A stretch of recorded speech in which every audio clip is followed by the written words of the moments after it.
Pourquoi des pasteurs autoproclamés disent qu'on n'a pas besoin de faire de la théologie, mon père? Là, ils disent souvent, on n'a pas besoin de faire des études de théologie. Je vais vous dire 3 choses peuvent expliquer ce refuge dans ce système de pensée. 1, parce qu'ils sont dans une incapacité intellectuelle. C'est l'incapacité simplement intellectuelle de faire des études de théologie. Ils vont se cacher derrière ça, parce qu'ils n'ont pas de capacité intellectuelle.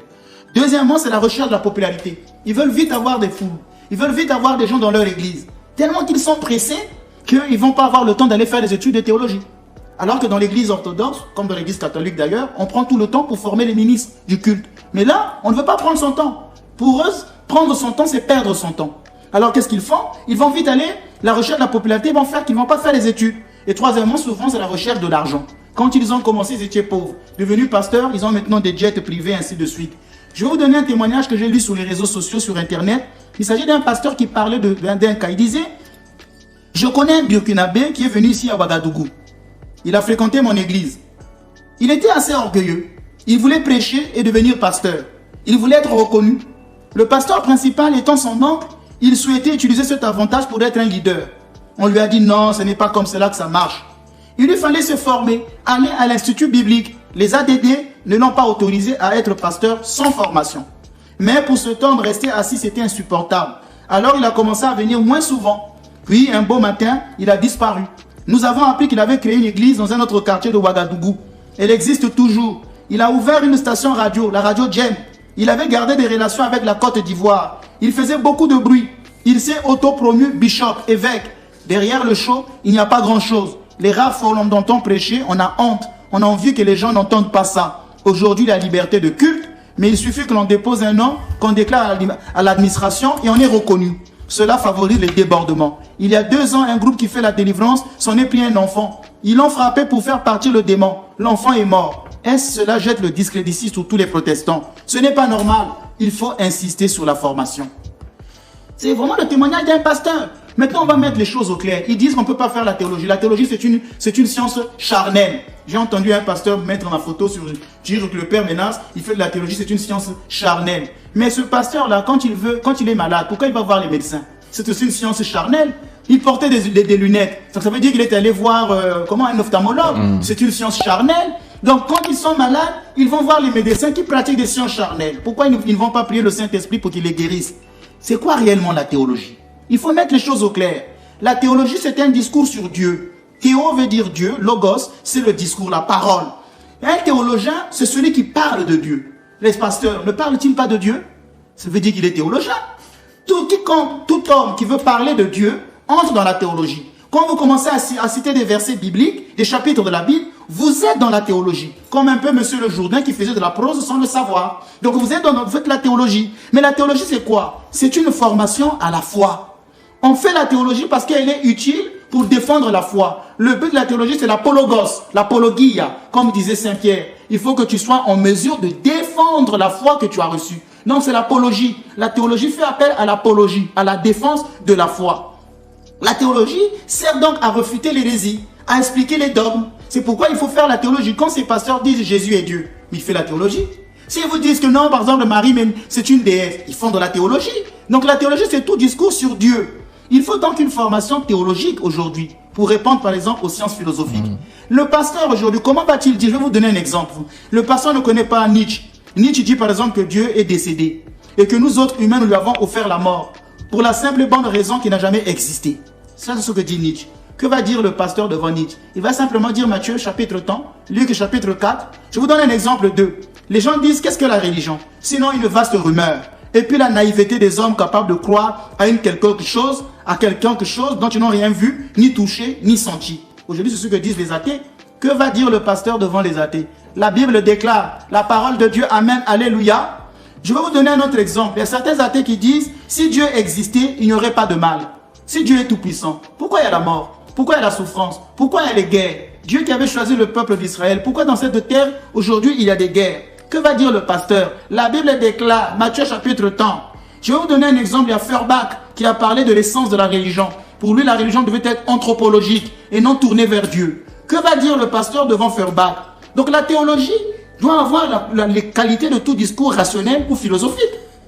C'est pourquoi nous étudions la théologie pour élever le niveau, Parce qu'il y a des gens qui ont atteint un niveau intellectuel tellement fort que si vous ne faites pas attention, vous risquez de perdre la foi. D'où dans nos séminaires, nous faisons de la formation théologique pour élever le niveau. Notre raisonnement doit avoir de la rigueur, de la cohérence, de la précision et de la clarté. D'où les études de théologie.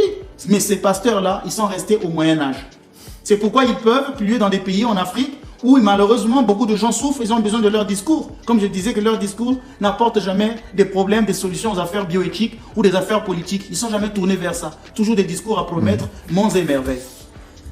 Alors Père, vous dites que les pasteurs autoproclamés n'ont pas la capacité intellectuelle de suivre des cours de théologie. Quelles sont les différentes branches de la théologie et ces pasteurs-là peuvent aller étudier où? Parce que peut-être qu'ils ne savent pas où aller. Mais non, ce n'est pas un problème qu'ils ne savent pas. Regardez, dans les églises orthodoxes et catholiques, on a ouvert les instituts à tout le monde. Ceux qui sont en France, aujourd'hui la plupart des Africains qui viennent en France ouvrent des églises. C'est quand même dommage qu'ils ne puissent pas trouver du travail, chercher du boulot. On ouvre des églises partout maintenant en France. Regardez à la Saint-Denis, en France à Saint-Denis, il y a plein d'églises des pasteurs qui viennent de l'Afrique. Alors qu'en France, il y a des instituts de théologie. Nous avons l'Institut Saint-Serge de théologie. Au Congo, par exemple, au Congo-Kinshasa, il y a l'institut de théologie à Kinshasa. Au Cameroun, à Yaoundé, il y a des instituts de théologie. Donc ce ne sont pas des instituts qui manquent, c'est qu'ils n'ont pas la capacité intellectuelle. Est-ce que la plupart même ont le bac? Parce que là, pour faire la théologie, il faut un niveau. Il faut avoir fait d'abord des études de philosophie. Pour comprendre certains thèmes de la théologie, il faut avoir fait des études de philosophie. On y reviendra. Vous me demandez les différentes branches en théologie. Vous avez la dogmatique. C'est la reine des disciplines théologiques. Dans les dogmes, quand on étudie la dogmatique, il y a beaucoup de chapitres, de traités en dogmatique. Vous allez étudier la Trinité. Moi, j'ai étudié la Trinité pendant 14 ans. Pour comprendre seulement le mystère trinitaire, je vous ai dit une fois ici, je ne l'ai même pas compris. 14 ans pour étudier la Trinité. Et lui, le pasteur, en un mois, parce qu'il a lu Matthieu 28, 20, ou Jean 14, ou Jean 15, qui dit le Père est plus grand que moi, il tire des conclusions. Vous voyez, Jésus n'est pas Dieu. Mais tu as fait combien d'années pour apprendre la Trinité? J'en ai fait 14. Toi, tu fais seulement 1 heure de lecture biblique, tu as compris? Dans la dogme, vous avez la christologie.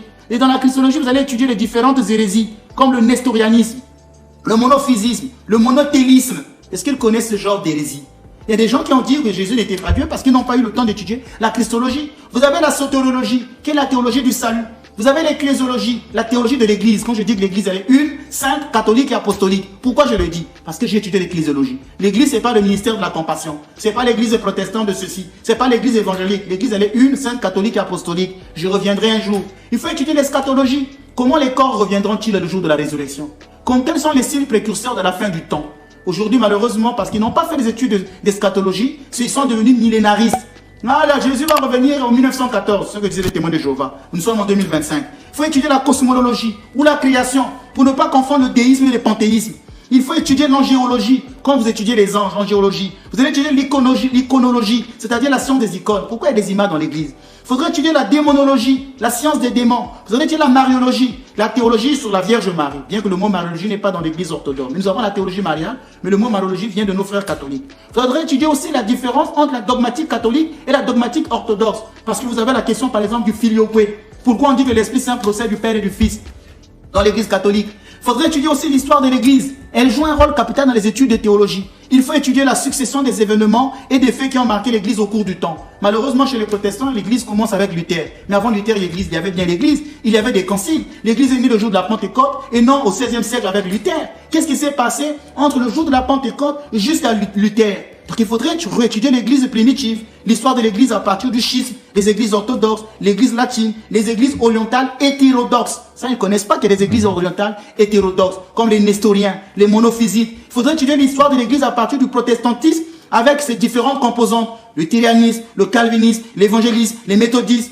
Il faudrait étudier la théologie éthique, qu'on appelle chez nos frères catholiques la morale. Là où il y a les vices, les vertus, comprendre ce qu'on appelle les vertus cardinales. D'ailleurs, je disais, il faut même avoir fait des études de philosophie, puisque les vices et les vertus, même ont commencé avec Aristote. Dans Éthique à Nicomaque, il parlait déjà de ces vertus cardinales. Donc il faut qu'ils repartent à l'école. C'est dans la théologie des pères, il faudrait étudier la patristique. C'est dans la théologie des pères qu'on retrouve, par exemple, beaucoup de noncés théologiques.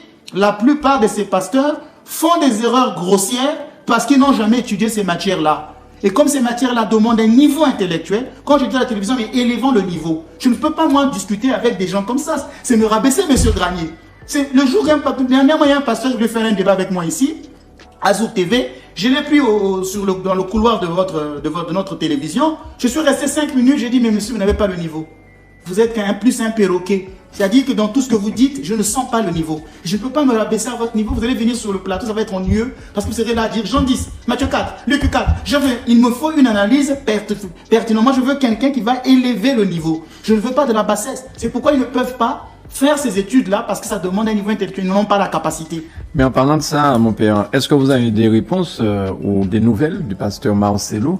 Vous filez aux abonnés perdus, je ne sais pas comment on dit en français, monsieur Granier. Vous allez encore me parler de ce charlatan de la foi? Non, je voulais simplement savoir s'il avait accepté de venir un jour ici à la Martinique, à Zouk TV, puisque vous avez même parlé qu'on lui paierait le billet. Est-ce qu'il a accepté? Il a tellement beaucoup d'argent, ses fidèles lui donnent tellement beaucoup d'argent. Vous pensez qu'il a besoin d'un billet pour venir en Martinique? Pour lui, c'est déjà une perte de temps. C'est pourquoi je vous disais que ces pasteurs-là, ils fondent des églises parce que c'est pour avoir leur argent. Mais le pasteur Marcelo a beaucoup d'argent. Vous pensez que lui, c'est la vérité qu'il cherche, à venir encore défendre la vérité? Il a déjà son argent. Il a ce succès, il remplit déjà son église. Il a des millions de gens, des milliers de gens qui le suivent. C'est quelqu'un qui a déjà tout son succès. Vous pensez qu'il va pour lui se rabaisser à venir faire un débat? Il préfère laisser les gens être dans l'ignorance que de pourquoi je vous disais que ces gens-là sont plus axés sur leur succès que sur la recherche de la vérité. Parce que si le pasteur Marcelo voulait vraiment la vérité, il aurait pu dire, bon, je vais discuter avec les prêtres catholiques, je vais discuter avec ce père Menace pour pouvoir montrer aux gens que moi je connais. Mais ils vont fuir et les fidèles vont les acclamer. Alléluia, amen, recevez, recevez, recevez, recevez. Le mariage, la guérison, la santé, rabababababa.